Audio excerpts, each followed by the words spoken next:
Nossa reflexão tem o título de Verdade ou Poesia.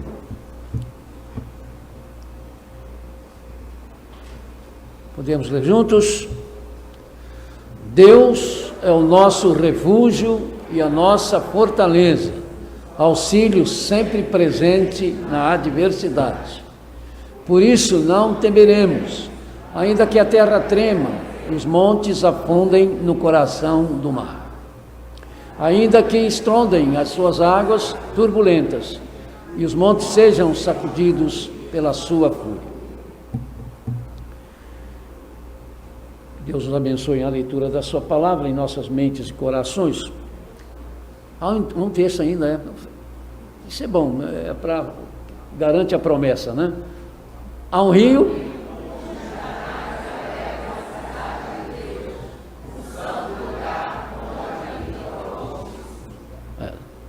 Era só até o verso 3, era só o verso 3, mas lemos esse aí a mais. Com certeza uma grande parte dos irmãos e irmãs que estão conosco neste tempo, e eu me incluo nesta grande parte, assim como uma boa parte dos que nos acompanham pela internet, já se viram, porque nós já nos vimos em situações nas quais nós pedimos um milagre de Deus. Pedimos por nossa própria causa, nós pedimos por causa dos outros, clamamos e buscamos por um milagre. Quantas vezes já pedimos por determinados milagres que não vieram, e nos vimos chorando e nem sempre conseguimos ficar sem fazer a pergunta a Deus, que a gente até acha que não deve ser feita, mas acaba fazendo, porque é inevitável isso para nós. Por quê, Senhor? Por quê?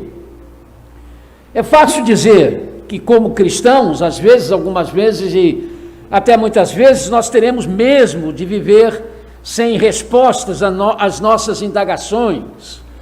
Mas ouvir isto nem sempre funciona bem quando nós estamos nos hospitais ou ouvindo os gemidos dos que nós amamos. Nunca foi, não é e nunca será fácil esse tipo de posicionamento. São nos lugares solitários da vida onde mais lutamos para continuar acreditando nas promessas de Deus, de que Ele nunca nos abandona. Como está escrito, o próprio Senhor irá à sua frente e estará com você. Ele nunca o deixará, nunca o abandonará. Não tenha medo, não desanimem. Deuteronômio 31:8. Quantas vezes a solidão é a nossa única companheira e o nosso Deus parece que está longe. E aí estamos mesmo inclusos nas palavras iniciais do salmista, autor do Salmo 22, meu Deus, por que me abandonaste? Jesus repete isso na cruz, né? Porque estás tão longe de salvar-me, tão longe dos meus gritos de angústia, meu Deus, eu clamo de dia, mas não me respondes, e durante a noite eu não recebo o teu alívio. É nas expressões, irmãos, do salmista, desse salmo, que estão as verdadeiras causas do nosso porquê, Senhor. Temos honestamente de pensar que nós achamos ser a ausência de Deus nas horas amargas da nossa vida, talvez culpa nossa, mas de qualquer maneira temos de pensar nisso, porque nem sempre nós temos respostas também satisfatórias, não é, para isso, mas nunca nos esquecermos, irmãos, que nós temos de ter as Sagradas Escrituras como nosso parâmetro, em todas as situações da nossa vida, inclusive nessas. Pensar num tema desse sem a Bíblia é, no mínimo, caminharmos na direção de nos tornarmos agnósticos. Ateus não, mas agnósticos. Por isso, nesse conhecido Salmo 46, nós precisamos nos sentar como os judeus escravizados sentaram-se às margens dos rios da Babilônia para chorar por Jerusalém, ansiando pelo retorno que um dia eles sabiam haverá de acontecer, mas não sabiam quando. Salmo 137:1. É preciso fazer que as palavras deste Salmo 46 não sejam apenas uma poesia piedosa, ela é uma poesia, mas tem de ir muito mais além da poesia, que sejam declarações autênticas de vidas que enfrentam a terra que treme, que percebe os montes afundando no mar enfurecido, porque aí é só poesia. Se o autor desse Salmo 46 não teve essa experiência, não sentiu a terra tremer, não teve a sensação dos montes que o cercavam, como afundando no meio do mar e as águas embravecidas ainda tentando pegar os montes que não afundaram, se ele não teve essa sensação, tudo que ele colocou aqui é só poesia. Mas nós cremos que não. Que isso é que faz a diferença dos salmos, da palavra de Deus. Os autores, quando faziam colocações, faziam-nas porque tinham experimentado isto. Quando Davi diz que o Senhor está com a gente mesmo no vale da sombra da morte, é porque ele passou pelo vale de sombra e de morte. Mas isso é extremamente importante, porque a poesia faz bem, mas não resolve. A verdade do Salmo é que resolve. Deus é o nosso refúgio, a nossa fortaleza, auxílio sempre presente na adversidade, sempre presente, sempre presente, sempre presente na adversidade. A confusão nossa, irmãos, às vezes é porque a gente lê uma parte só. Até lê todo, mas se fixa naquilo. O Senhor é meu socorro bem presente na hora da angústia. Mas escutou a palavra angústia? Você ouviu a palavra angústia? Ou só leu o socorro, o Senhor é meu socorro bem presente? Tá. No quê? Na hora da angústia. Então tem angústia. Tem angústia. Se eu não vou temer porque as montanhas, a terra treme e a montanha pode afundar no meio do mar, é porque elas afundam. E aí eu não vou temer. É nessa hora que eu vou ver a presença realmente do Senhor, as suas promessas. Não é quando está tudo bem. Por quanto tempo a terra vai tremer? Por quanto tempo os montes vão continuar afundando? Não se pode dizer. Não significa também porque você declara, o Senhor está comigo, eu não temo, e que vai acabar tudo de imediato. De repente, mudou o céu, deixou de ser aquele céu tempestuoso, passou um céu azul. Nem sempre.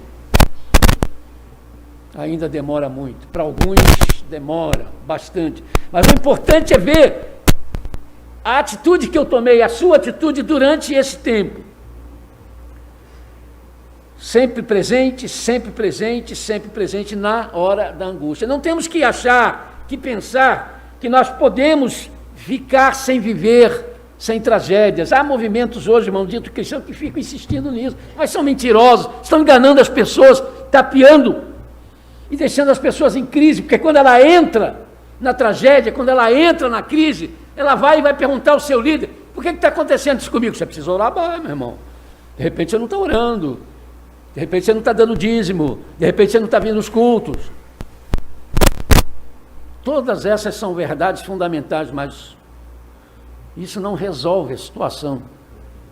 A situação de você ter a convicção de que o Senhor está presente na hora da angústia é do seu relacionamento com Deus. É do que Ele realmente representa para você. Não temos como viver sem enfrentar a dor. Não temos. Mas precisamos nos lembrar que em meio à dor Deus está. E que nós não fomos abandonados. O nosso grande exemplo nisso é o Senhor Jesus. Na tragédia da cruz, na dor da cruz, Ele se sentiu abandonado. Fez suas as palavras do Salmo 22, ou ele fez teatro? Não, já que está lá escrito no Salmo 22, eu também agora, Senhor, nesse momento eu também vou dizer isso. Pai, por que me desamparaste? Jesus não era disso? É claro que não. Foi teatro não, irmãos.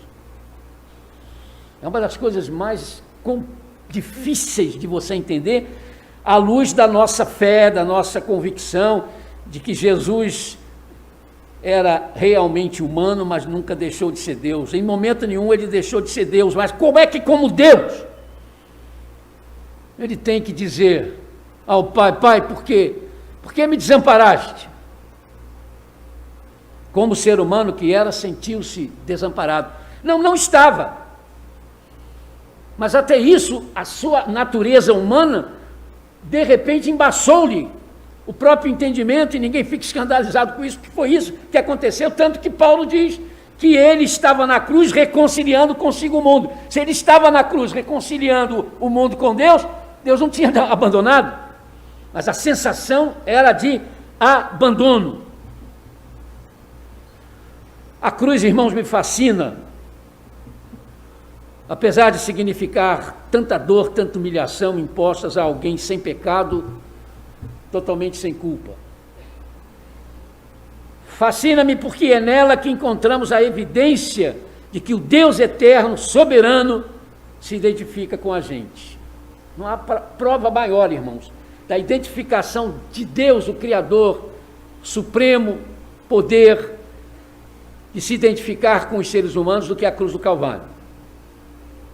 O sofrimento do Senhor Jesus na cruz foi o carregar a mágoa de todo sonho desfeito. Não, ele não estava morrendo apenas por causa da nossa salvação, principalmente por causa da nossa salvação, mas não era só por isso. Jesus estava morrendo ao carregar a mágoa de todo sonho desfeito, de todo coração partido, machucado, ferido. A salvação eterna só é possível porque descobrimos Deus na cruz, sendo abandonado para que pudéssemos ser encontrados. A verdadeira vitória sobre a vida, não importa a dor, as lágrimas, só é possível realmente porque nós descobrimos Deus na cruz, sofrendo a dor humana como um ser humano, sem alívio, para que então nós nos sintamos confortados e aliviados. É isto que explica, irmãos, a expressão do profeta. Ele levou sobre si todas as nossas enfermidades. Não é você ter que ser curado de todas as doenças, não é isso que o texto está falando. A enfermidade da dor, a enfermidade do coração partido, da doença que está na carne, piorando, porque por dentro você também está doente. Então ele leva qualquer tipo de enfermidade nesse aspecto. Ao lhe dar alívio para sofrer, ao lhe dar condições de testemunhar, mesmo em meio à dor lacinante, e quantas vezes eu vi isso, ali se cumpre que ele estava levando e levou na cruz toda a sua enfermidade. Sempre que nós nos colocamos entre a promessa de Deus e o que nós achamos como tem de ser a vida, nós criamos uma tensão em relação à nossa fé. O estar preso entre o como está sendo e como deveria ser, segundo nós pensamos, é normalmente difícil, mas pode ser a forma de Deus nos dar a possibilidade do crescimento, do amadurecimento espiritual. Claro, a fé em Cristo é bem mais do que um axioma teológico e por isso precisa de bem mais do que definições e explicações dogmáticas para nos fazer crescer. Somente aquilo que faz a fé ser acionada, operada, pode fortalecê-la. E nada melhor para isso do que pedir a Deus mesmo ajuda para crer na presença dEle. Crer que Ele está presente. Porque quando duvidamos disso, não há outra saída a não ser fazer aquela oração daquele pai com aquele filho, aquele garotinho endemoniado que os apóstolos não conseguiram expulsar o demônio, e ele conversa com Jesus, e Jesus diz: olha, tudo é possível, aquele que crê, e ele diz: então, Senhor, me ajuda a crer. Em outras palavras, ele está dizendo: mas eu não consigo crer, Senhor. Eu aceito isso, eu entendo, mas eu não estou conseguindo, então me ajuda. E a nossa atitude é a mesma, irmãos. Senhor, a tua palavra diz que tu estás presente na hora da angústia, não importa o tamanho da tragédia, mas às vezes é difícil para mim, então me ajuda a crer. Me ajuda a crer. mesmo que a tragédia continue, mesmo que a situação continue. É claro que isso nunca vai ser, irmãos, uma questão só de palavras, porque quando nós nos sentimos perdidos, afogados nas águas bravias da dor, da mágoa, da solidão, palavras só não resolvem. Mas a redenção de Deus na nossa vida, sim. Quando lemos Hebreus 11, o capítulo dos heróis da fé, a gente percebe que os nomes que estão ali, entre outros, alguns, nem todos, mas todos sim são heróis da fé, mas alguns com as histórias mais destacadas. A gente percebe que eles foram personagens que tiveram de experimentar a confiança, a dependência de Deus diante dos momentos que tiveram de viver. Momentos desafiadores, contraditórios. Noé, Abraão, Moisés, Gideão e Davi tiveram de experimentar essa tensão entre aquilo que criam e que professavam crer, aquilo que eles diziam que criam, diante daquilo que de repente começou a se apresentar diante deles. Observemos que nenhum deles foram pessoas sem erros. A Bíblia não escondeu os seus erros. Noé deixou-se levar pelo excesso e criou uma situação através da qual um dos seus filhos teve de ser amaldiçoado, com resultados posteriores, talvez impossíveis de se dizer. Abraão, em dado momento, com medo pela sua vida, esqueceu-se que Sara, sua mulher, era uma só carne com ele. Também era a sua vida. Moisés, por ordens de Deus, como punição por uma desobediência, ficou fora da terra da qual ele tanto queria entrar.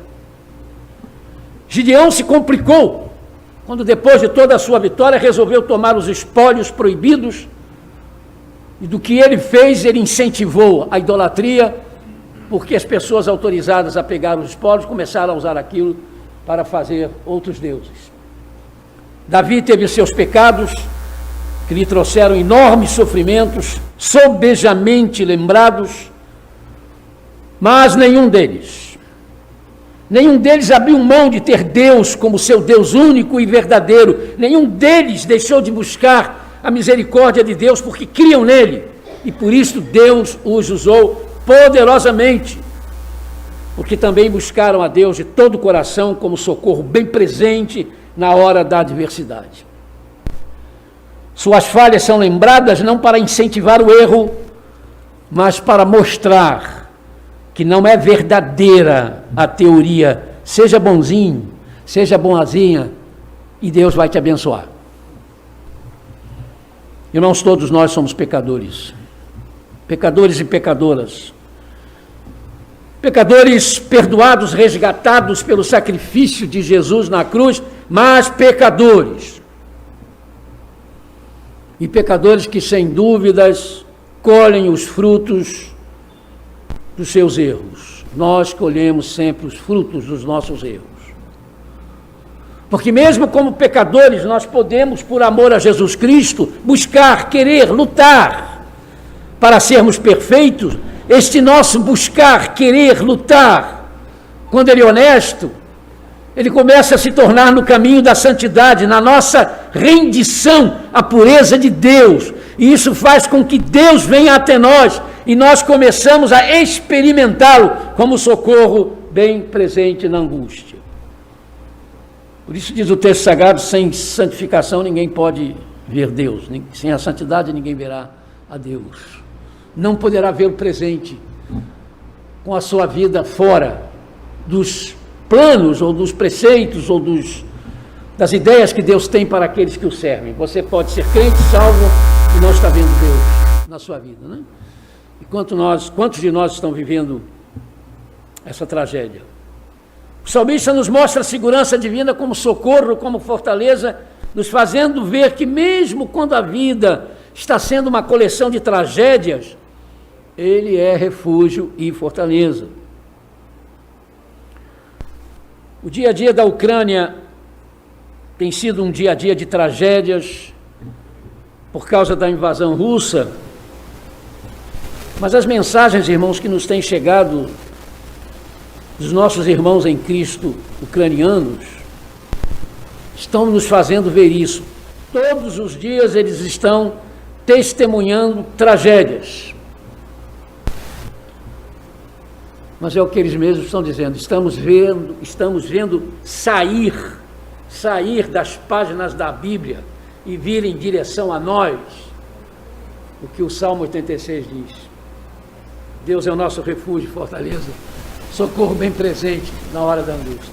As bombas estão estourando, as pessoas estão morrendo, a fome está chegando, mas eles dizem, estão saindo da Bíblia para nós. Não é só o que está escrito mais, mas o escrito está batendo em nós e nos colocando diante desta verdade. Deus é o nosso refúgio e fortaleza, socorro bem presente na hora da angústia. Não há quaisquer dúvidas de que as expressões do salmista são de exaltação, de louvor, de adoração a Deus, porque não há, irmãos, como separar a dependência de Deus, a convicção do socorro de Deus, do culto que nós prestamos a Deus, por meio de Jesus Cristo. As palavras desse salmo se apresentam como dramaticamente cultuais. Nada indica que as aflições, por que não dizer o terror, descrito em termos de terremotos, de montes que em parte afundam dentro do mar, cujas ondas estrondam furiosas, e de montes que são sacudidos pela fúria dessas águas, sejam realidades que ocorrem uma vez só em nossas vidas, que não vão se repetir nas nossas existências, mas por isso se percebe a importância da proclamação do louvor a Deus pelo socorro que Ele é. Isso é uma expressão de culto. Deus está presente. Deus é meu refúgio e fortaleza. Louvado seja o Senhor. Não é isso que nós dizemos? A igreja e seus cultos. A igreja e os seus cultos.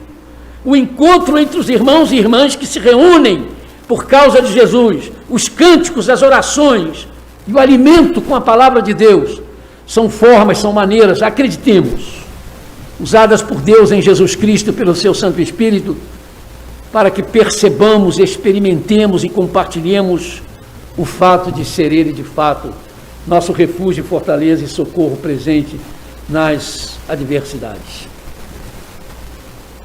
Sempre que em um culto nós temos a oportunidade de declarar a nossa fé, por favor, não fiquem contando quantas vezes o pastor está mexendo na máscara, não, e quem ganhar, ganha o sorvete lá fora, que aí vocês não vão entender, não vão me acompanhar, mas tá complicado esse negócio, eu estou quase arrancando esse negócio e deixando aparecer o buraco. Vamos lá. Sempre que em um culto nós temos a oportunidade de declarar a nossa fé, na incrível misericórdia de Deus, nós temos a verdadeira adoração. Temos o tal do culto em espírito e em verdade. Irmãos, tal oportunidade pode estar em um hino congregacional, num louvor cantado aqui, como a irmã há pouco nos trouxe essa mensagem, no som do instrumental, numa oração de graças, na mensagem pregada, no entusiasmo de um idoso ou de uma idosa, no sorriso do jovem e da jovem conosco, no rostinho alegre da criança que vem aqui à frente trazer a sua oferta. São momentos do culto aparentemente simples, triviais, mas que muitas vezes Deus usa para dizer, olha, eu estou presente. Está vendo? Está vendo a minha realidade na história e na vida de vocês? Abençoada e abençoadora é a igreja, que percebe que também existe para aqueles que a formam em torno do nome de Jesus, realmente se consolem, se fortaleçam mutuamente com as evidências do socorro de Deus. Conto uma história que eu ouvi de um pastor, de uma pessoa da igreja, uma família muito ativa, querida, e que de repente a tragédia abateu-se com muita violência sobre a família, porque a esposa, a mãe, não é, da família, dirigindo o seu carro, foi abalroada por um caminhão e foi levada em estado gravíssimo, né, para o hospital. E aquilo trouxe, obviamente, para aquele pai e as crianças pequenas, nuvens espessamente densas, negras, difíceis, E a igreja, assim que soube, começou a orar, e aí o pastor começa a contar todo esse drama, porque ele diz, a princípio, nós esperávamos o milagre. Nós já contávamos com o milagre, mas de repente, ele disse uma coisa muito interessante, que eu tenho vivido isso nesses 46 anos de ministério. Você percebe quando o milagre não vai acontecer. Você percebe. E ele disse, foi isso que eu comecei a perceber, o milagre não vai acontecer. E alguns irmãos começaram a perceber isso, nós continuamos orando, e aí cada vez mais nos colocando sob a soberania de Deus, mas quando aconteceu, que ela se foi, que a esposa partiu, aquele homem, ele disse, entrou numa situação de desespero, mas tão grande, ele não parava de chorar. Não foi só no momento do dia da morte, não, nos dias que vieram, nas semanas que vieram. Ele mergulhou nas lágrimas. E às vezes que entrava no meu gabinete, quase que a gente não conversava, porque ele só chorava. Ele só falava, por quê? Por quê, pastor? Por quê? Mas aos poucos, eu disse, eu fui conseguindo falar algumas coisas com ele, mas ele fez uma coisa, o pastor disse, ele fez uma coisa que eu creio foi aquilo que tirou ele dessa situação. Ele não deixou de vir à igreja. Não deixou. E o pastor disse, eu comecei a ver uma coisa interessante, todo final de culto tinha alguém com ele. Um irmão, um jovem. E eu percebia que os dois estavam chorando. Os dois começavam a chorar. E aquilo foi se repetindo. Quando ele entrou no meu gabinete chorando mais uma vez, eu percebi, digo, olha, o seu choro já não é mais só por sua esposa, não é verdade? Ele disse, eu agora estou chorando porque eu estou perdendo Deus. Eu estou perdendo Deus. E eu não consigo admitir isso, e eu estou chorando porque eu não consigo achar Deus. Mas ele continuou fazendo o que estava fazendo. Vindo à igreja, no final dos cultos, alguém estava lá chorando com ele. Depois eu fui descobrir que alguns oravam, mas boa parte não dizia nada. Só chegava perto dele e chorava com ele, mais nada, só chorava. Até um dia que ele entrou, chorando, mas já não estava mais com o rosto inchado. E eu percebi que tinha havido uma mudança. E eu fui conversando, irmão Tchet, era o nome do... Você hoje está chorando, mas está chorando diferente. É que o meu choro hoje, pastor, é de paz. Eu descobri que Deus nunca me deixou. Descobri que Ele estava presente quando a minha esposa se foi. Descobri que Ele estava presente nesse tempo todo e eu fazendo malcriação para Ele. Mas Ele estava comigo. E descobri isso com os irmãos. À medida que os irmãos insistiam em vir só chorar comigo. Não declaravam nada, não diziam nada, apenas choravam com ele, mais nada. E eu fui percebendo que ali estava Deus. Na pessoa daquele irmão, na presença daquele irmão, daquela irmã. Alguns jovens que disse não entendiam nada da vida, mas que vinham chorar comigo. Irmãos, esse é a igreja. Esse é o papel da igreja. Todo socorro, ao ser presenciado e contado, inevitavelmente mantém a igreja, ou traz a igreja de volta ao seu lugar de igreja, que é o se centralizar em Cristo Jesus, é desconectar-se do interesse pela fama. Hoje tem muita igreja buscando fama, buscando internet, buscando ser famosa, mas desconectar-se disso, afastar-se da ânsia pela grandiosidade, não buscar as riquezas materiais, pois nela não há lugar para na igreja de Cristo não há lugar para ambições materialistas. Termino dizendo que quando alguém diz que não consegue no culto da sua igreja encontrar a oportunidade de louvar a Deus pela sua misericórdia, o problema dificilmente está no culto. Normalmente o problema está nessa pessoa que não está preparada para cultuar. E olha, quando você não está preparado para cultuar, ou eu, você não está preparado para o céu. Quem não está preparada para cultuar, não está preparada para o céu. Então, se a sua igreja não é boa, se a sua igreja é fraca, se a sua igreja é chata, se os cultos são isso aqui, olha para você. Olha para você, porque provavelmente quem está fora da caixa é você. Não é da igreja. Não quer dizer que as igrejas todas têm que fazer o culto da mesma forma, do mesmo jeito, mas é um culto. Aquilo é um culto. O que está acontecendo é um culto, e ali Deus pode estar presente da maneira que não era aquela que você achava que deveria estar, mas o Senhor está lá. Saibamos, irmãos, e creiamos que a igreja, mesmo com todas as suas limitações, mesmo com alguns dos seus membros sempre complicados, há de ter em seus cultos uma fonte maravilhosa para buscarmos forças, ânimo, orientação, forças diante das circunstâncias que parecem contradizer as promessas de Deus, mas que não conseguem nos tirar os motivos de dizermos outra vez e outra vez: o Senhor é o nosso refúgio, a nossa fortaleza, auxílio sempre presente na adversidade. Amém? Amém.